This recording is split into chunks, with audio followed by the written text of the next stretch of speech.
السلام علیکم ورحمۃ اللہ وبرکاتہ۔ نحمدہ و نصلی علی رسول الکریم، اما بعد فاعوذ باللہ السمیع العلیم من الشیطان الرجیم، بسم اللہ الرحمن الرحیم۔ آج ہم وہ 6 اوقات بیان کریں گے جن میں دعا رد نہیں ہوتی بلکہ دعا قبول ہوتی ہے۔ وہ 6 اوقات جو پیغمبر علیہ الصلوۃ والسلام نے قیمتی اوقات بتائے ہیں، اگر کوئی انسان دعا کرتا ہے، اپنے رب سے التجا کرتا ہے، مانگتا ہے، تو اللہ رب العزت اس کی دعا کو قبول کرتا ہے۔ ان 6 اوقات کو بیان کرنے سے پہلے مختصر یہ چند چیزوں کو مد نظر رکھنا۔ سب سے پہلے جب بھی دعا کرنی ہے، قبلے کی طرف منہ کر کے اپنے رب کے سامنے ہاتھ پھیلا کر اور اپنے رب کی حمد بیان کرنی ہے، پھر پیغمبر علیہ الصلوۃ والسلام پہ درود بھیجنا ہے، اور اس کے بعد عاجزی کے ساتھ دعا کرنی ہے، اور عاجزی کے بعد جو آپ دعا کر رہے ہیں پورے یقین سے کرنی ہے کہ اللہ اس کو قبول کرے گا۔ اور اس کے بعد یہ 6 اوقات میں اللہ رب العزت کبھی دعا رد نہیں کرتا۔ سب سے پہلا وقت رات کا آخری پہر، رات کا آخری حصہ، نماز تہجد کے وقت، اور جس وقت اگر کوئی انسان دعا کرتا ہے اللہ رب العزت اس کی دعا کو رد نہیں کرتا۔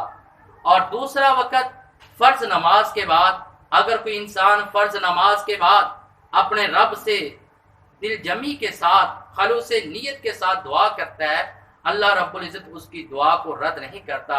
ان دونوں کے متعلق صحیح مسلم کی حدیث ہے، اور حدیث کا نمبر ہے 3499، اور اسی طرح بیان کرنے اور نبی علیہ الصلوۃ والسلام نے فرمایا، جوف اللیل الاخیر و دبر الصلوات المکتوبہ، کہ ہمیشہ جو بھی دعا رات کے آخری پہر میں کی جائے یا فرضی نماز کے بعد کی جائے، اللہ رب العزت کبھی اس کو رد نہیں کرتا۔ اور تیسرا وقت جس وقت دعا کی جائے رد نہیں کی جاتی، جمعے کے دن، اور جس وقت امام خطبے کے لیے ممبر پہ کھڑا ہو جائے اور نماز کے ختم ہونے تک اس کے دوران جو دعا کی جائے اللہ اس کو رد نہیں کرتا۔ اور چوتھا وقت جمعے کے دن عصر کی نماز کے بعد غروب آفتاب سے قبل اگر کوئی انسان دعا کرتا ہے اللہ رب العزت اس وقت بھی اس کی دعا کو رد نہیں کرتا۔ اور پانچواں وقت آذان کے وقت، اور جس وقت آذان کا وقت ہو اس وقت دعا کی جائے اللہ رب العزت اس کی دعا کو رد نہیں کرتا۔